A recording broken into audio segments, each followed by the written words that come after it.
Hey everyone, Phil from OFTWOLANDS here, and today we're going to talk about the new Thypoch Simera-C lenses in M mount.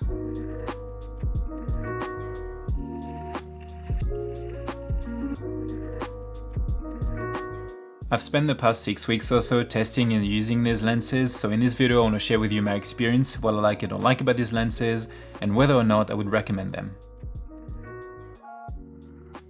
I will also discuss how they compare to the DZO Arles and Vespids, as it is a question that I got asked a lot. And as always, before I start, don't forget to subscribe to see more videos like this one, and let's get into it.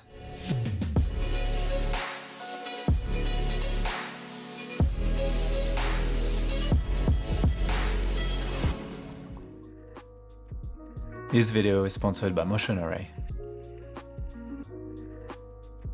As you know, I've been working with DZO for many years now, and I've shot some of my favorite projects with their lenses. Thypoch is actually a fairly new company from DZO, and they reached out to me a few months ago asking if I was interested in testing their new Simera-C lenses, and I originally said no because the lenses at the time were only available in E mount. Once I knew that they were about to release them in M mount, I reached out to them again and they sent me a set of 3 lenses. The reason I wanted to try them out is that on paper, these lenses seem to be very suited to my style and kind of work. They're very small, fast, and they also have that vintage feel and look, so I was very keen on using them. And as always, full disclaimer, I get to keep 3 of these lenses, but Thypoch are not paying me, and I don't get to modify the content of this video. So these, as always, are my own opinions. So far, I've never been able to keep any of my DZO lenses, whether it was the Vespids or the Arles, but these ones I knew that I wanted to keep because, like I said, they suit my style of work, so I wanted to make sure I was able to keep using them for my own projects. So as always, before making a review, I really want to make sure that I spend enough time with the lenses or the products in order to be able to give you my honest opinion and to have a genuine and informative video about it. As always with lenses, I also wanted to use them in as many scenarios that I could in a way that they would replicate the kind of work that I would do with lenses like these. So I use them outside, inside, I've used them at sunset, but also in harsh light, and I even filmed in the snow. I've used them on tripods, gimbal, and also handheld, of course. And in terms of content, there's a good mix of documentary style, landscape, travel, and also personal. I actually had planned a full short documentary about a pottery maker with these lenses, but it got pushed, so I'm not too sure when I'll be able to do it, but I still wanted to make sure that I was able to shoot as much as I could. I also received the 75mm that's here on the PYXIS a bit later than the other 3 lenses, but I still wanted to shoot something with it, so I actually asked my wife to go into a snowy forest and draw some of the items that she found, like a pine cone, branches, things that she would normally draw, just to give me a documentary style situation and something to really focus on and use only the 75 to capture that scene. I always find it easier to shoot an actual subject when I'm testing lenses instead of just kind of like random shots. In terms of cameras, I've used them on the blackmagic PYXIS of course, but also on a Cine camera 6K. Since these lenses are full frame, I really wanted to make sure to use them on full frame sensors. And because this is a question that I've been asked a lot, pretty much the one that I've been asked the most, I've used 2 adapters, M to L, and they are both from Earth. As always, you can find all the gear listed in the description below. Now let's get into the lenses. So the kit that I have currently consists of 4 lenses, the 28mm, the 35mm, the 50mm, and the 75mm. And they also have a 21mm. These lenses are all T1.5 and manual. They cover full frame sensors up to 8K in resolution and have an image circle of 43.2. And they also feature an impressive 16 aperture blades. At the moment you can get them in E mount or M mount. These lenses are very well made and they feel quite sturdy, and they also have that vintage feel and look. In terms of weight, they are roughly between 350 grams and 490 grams depending on the lens and the mount. And for their size, here are them compared to my Siri Jupiter and my Helios 44. All the lenses but the 75mm have a 62 filter thread and a 67mm front diameter. The 75mm has a 67 filter thread and a 72 front diameter. And they both feature markings in feet and meters. And of course, being Cine lenses, they have pretty much the same size, and as you can see here, they've got the same position for the aperture ring and also the focus ring. And when it comes to price, they retail at around $950 USD, but you can also get a set of 5 lenses for $4,300.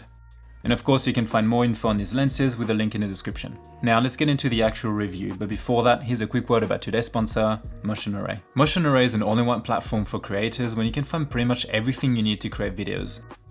From video templates, presets, motion graphics, royalty-free music, sound effects, and they even now have a voiceover feature. As always, I wouldn't tell you guys to use something if I didn't use it myself. I've been using Motion Array for a few years now, and pretty much all the titles, graphics, and animation you've seen in my videos are from Motion Array. I don't really have the time or the skills to do something like animated titles or graphics or templates, so this is very valuable to me and extremely important, especially for YouTube content.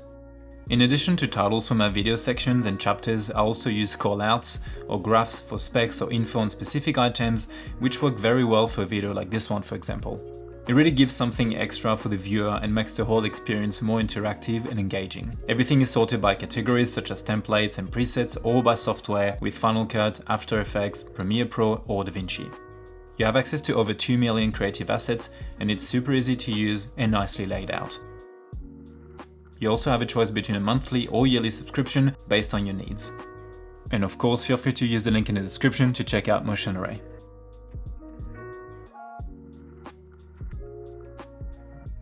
Now let's talk about the things that I like about these lenses. The first thing is the image, or I think in this case I should say the look. The Simera-C lenses have a beautiful look that is soft but also sharp, and it is very unique. This is the closest thing to a vintage glass that I've seen in a modern lens. For example, I really love the bokeh. There is something quite special about it, and it really reminds me of the Helios 44. And whilst they do have a vintage look, they also feel very controlled and consistent. So essentially, they're vintage with character, but also reliable. So you actually get the best of both worlds, and I'm a huge fan of these lenses just based on their look. Next is the size and weight. As you can see, these lenses are very small and they are extremely lightweight. I think that's probably one of their biggest strengths. I don't particularly like big rigs or to rig up cameras much. I prefer to be nimble, and these are perfect for that.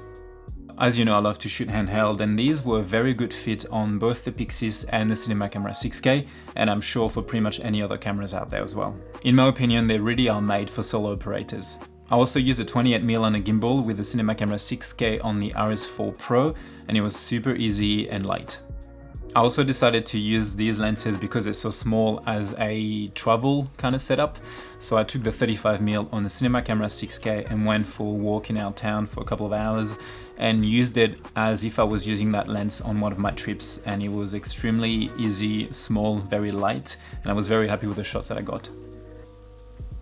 Next is that these lenses are fast. At T1.5, these are some of the fastest lenses that I've used, and it's great not only because you can use them in low light, but you can also really focus the viewer's eye on what you want.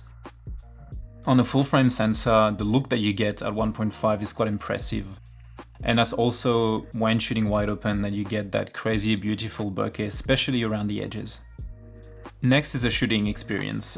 This is of course extremely important. These lenses are great to use. I think the size and weight meant that I was able to use them without a full focus or lens support, which I really enjoy.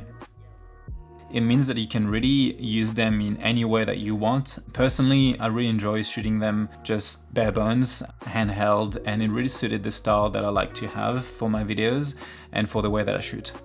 And also the focus ring and the aperture ring are very smooth with the right amount of rotation and resistance. Since I've had the Cinemasix6K, I've tended to gravitate towards full frame glass just because in my opinion they are more future-proof, and also it means that you can use them on both full frame cameras but also Super 35 if you want to. And now that I shoot on a Blackmagic PYXIS as well, that's another reason for me because my two main cameras are full frame. And for example, with the 28mm, even shooting open gate, I didn't notice any vignetting at all. Next, we have the build quality. This is something that I really like on these lenses because despite of their size and weight, they feel very well made. Like you get that kind of like vintage feel again of like that cold metal feel and that dense sort of very well assembled piece of gear. And I really enjoy this. It really feels like an old stills lens in terms of how it behaves like in your hand, but obviously it's a cinema one, so I really enjoy the build quality. I was not expecting that quality for something that was that small. Now I want to talk about focus breathing. Focus breathing is good, there's no issues whatsoever. I didn't do any proper tests, but I did rack focus many times throughout the shoots with all lenses, and I didn't notice anything. It's not like amazing, like non-existent, but it's not distracting as well. Now I want to talk about M-mount. I've never had any M-mount lenses before. I always try to pick EF, PL or L, but these were only available in M, and I realized it was actually quite easy to adapt and very versatile. I think it's similar to PL in the cinema world. Even though these are Cine lenses, they are aimed at mirrorless mounts as well. So I feel like having an M mount is the equivalent of PL, if that makes sense. So it's very versatile, very adaptable, and I don't really feel the need that I need to have like L mount. I think M can be adapted to pretty much anything, I believe. So that was very easy. And like I said, I just bought two cheap adapters from Earth. I'll link them below. And it works really well. I've got one on the PYXIS, one on the Simera-C6K, and it's very easy to kind of like swap lenses, and yeah, it makes for a very small kit, very adaptable. Another thing that I like about these lenses is that these have 3 dots for the alignment when you mount the lenses on your camera. This is very handy. I hate when I have to like kind of find the red dot and waste time trying to mount a lens on a camera, especially new ones that I'm not used to. These have 3 little dots, very handy, very useful. It's a nice little touch. And lastly, as I've said many times before on this channel, I love lenses that have a small filter thread, because it means that I can use a small VND like the one that I've got now, the Nisi one on the PYXIS kit. It makes for a very small, minimal kit, whether it's for a shoot or just to, you know, travel around. And I like that as well because it means that you can tailor your rig to your project and you're not limited by the size. So yeah, I think these lenses being small is definitely one of their biggest strengths. Okay, now let's talk about the things that I don't really like about these lenses. To be completely honest with you, there's not much that I don't like about these. In my opinion, they are near perfect for someone like me, but this is a review and there are a few things that I want to mention. So the first thing that I want to talk about is close focus. On the 28 and the 35, I think it could be better. The 28 I think is 0.4 meter and the 35 is 0.45. I would have definitely preferred it to be closer to 0.3 like the Vespids, for example. It's not a huge problem, of course, but it's something that I wanted to mention. I did actually order some diopters, like close focus ones from Hoya, and I actually used them on the 75mm just to get some texture shots, and you get some very interesting results. I really like the look, and originally I got this set of diopters to do that short documentary about a pottery maker that I still intend to do with these lenses, but I think I'll try to use the diopters on the 28 and 35mm as well, especially for shots like faces or eyes and things like that. The next thing I want to mention, and it's not a deal breaker at all, is that the 75mm is slightly taller, heavier, but also has a different filter thread size and front diameter. So it's not a huge problem, but that means that if you want to go from one of these 3 lenses, for example, to the 75mm, then you need to have a different step-up ring, or you need to change it, or you need to change the adapter for the matte box that you are using. And for example, when I first received the 75, I had checked before, but I didn't receive the adapter in time. So for the first day, I actually had to use my matte box and it was fine. But it's much easier, in my opinion, to have the same filter thread and front diameter across the whole set. Speaking of size and matte boxes, I also want to mention that if you are to use a matte box, but you also want to use a wireless follow focus system, for example, you might not have the space, it might be too small, the lens might be too small if you want to use both. That obviously depends on the gear and the kit that you are using. If, for example, you want to clamp your matte box here just at the end, then the focus ring is quite close. On the 75mm you've got a bit more room, so that's fine, but on a lens like the 28mm If you put a follow focus that has a little motor on the other side, obviously you can put it above or underneath and you can find ways. But once you put a Mac box, you are very, very close to the focus ring. This is just something that I wanted to mention. Personally, I much prefer to use them like that, handheld, because it's very smooth and it's quite, the focus throw is also not too long or not too short. It's great to use. But yeah, just something that I wanted to mention. But again, this is not a flaw. This is just a result of having a lens that is that small and short. Another thing that I want to mention is that I wish that they had a lens that was longer than 75mm. I think that 75mm is a bit limiting. I'm the kind of person that like to have compression in the shots. I think it's because obviously Thypoch is a fairly new brand and this is a new set of lenses, and I'm pretty sure that it will have longer lenses like 100mm, 125 or even 135 like the Vespids and the Arles. That's it about what I don't really like about these lenses, really. Again, this is about my experience with the gear that I used and the way that I shot. Now I want to discuss briefly what I think about these lenses when comparing them to the DZO Arles and the Vespids. To start with the Arles, I think they're quite different. So yes, they're both full frame lenses, they're both very fast lenses, but I think the end user and production size is quite different in my opinion. The Arles are much bigger and suited for larger productions and projects with multiple people and bigger rigs. They also cover VistaVision and also have a large image circle. The Thypochs, to me, like I said before, are better suited to solo operation, but also smaller productions and smaller rigs. The Thypoch also have more of a look, in my opinion, and the Arles are more neutral.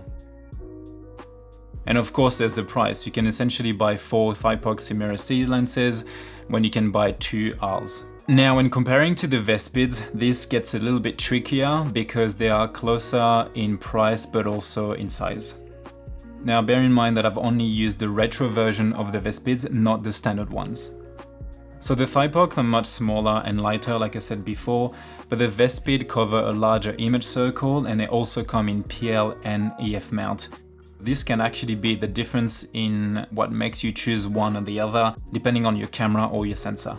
Personally, I think it's always a choice between your style and the kind of work that you do. I think the Arles are probably a better investment, especially for studios or small production teams or large production teams, and the Thypochs are better for solo operators, solo shooters, freelance people, or people that actually want a vintage look and feel.